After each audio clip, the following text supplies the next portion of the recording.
આજે હું તમારી સાથે જુદા જુદા 4 પ્રકારના રાયતાની રેસિપી શેર કરું છું, જે એકદમ ગજબના ટેસ્ટી બને છે. ટ્રેડિશનલ રાયતાની સાથે બનાવેલા આ રાયતાનો ટેસ્ટ પણ ખૂબ જ મસ્ત લાગે છે. તો ચાલો બનાવવાની રીત જોઈ લઈએ. રાયતું બનાવવા માટે આપણે અહીંયા એકદમ સરસ મોળું દહીં મેળવીને રાખેલું છે. અહીંયા મેં 1 લીટર દૂધ મેળવેલું છે. હવે આપણે આ દહીંને એકદમ સરસ ફેંટી લેવાનું છે. તો આપણે લઈશું એક મિક્સિંગ જાર અને એમાં આ રીતે ગળણી સેટ કરીશું. હવે આપણે આ ગળણીની અંદર દહીં ઉમેરી દઈએ. એકદમ સરસ ઘાટું દહીં મળેલું છે અને આ રીતે ચમચાની મદદથી આપણે દહીંને ગાળી લેવાનું છે. આમ કરવાથી દહીં છે એકદમ સરસ લમ્સ ફ્રી બની જશે.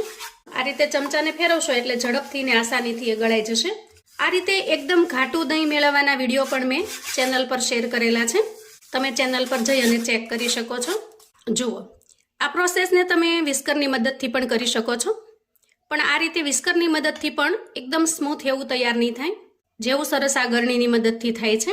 હવે આપણે આટલા દહીંમાંથી 4 જુદા જુદા પ્રકારના રાયતા બનાવીશું. એકદમ ટેસ્ટી અને ખૂબ જ મજેદાર બને છે. સૌથી પહેલા બનાવીશું મિક્સ વેજીટેબલ રાયતું. તો એના માટે થઈ અને થોડા વેજીટેબલ્સને મેં આ રીતે કટ કરી લીધા છે. સૌથી પહેલા ઝીણી સમારેલી કાકડી ઉમેરીશું. ત્યાર પછી ઝીણી સમારેલી ડુંગળી. અહીંયા તમારે જેટલા પ્રમાણમાં રાયતું બનાવવું હોય એ રીતે વસ્તુનું માપ લેવાનું છે. અને ઝીણા સમારેલા ટમેટા લઈશું. બધી જ વસ્તુ આપણે એક સરખી લેવાની છે.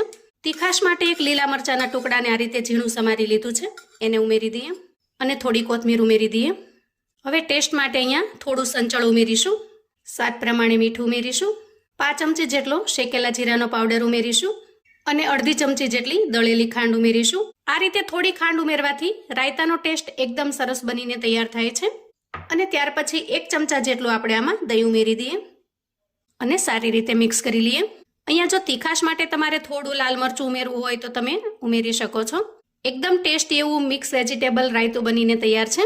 એને આપણે સર્વિંગ બાઉલમાં લઈ લઈએ.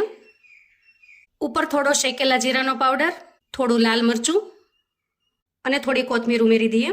તો અહીંયા આપણું મિક્સ વેજીટેબલ રાયતું બનીને તૈયાર થઈ ગયું છે. તો ખરેખર મિત્રો એક રાયતું ટેસ્ટમાં એકથી ચડિયાતું છે.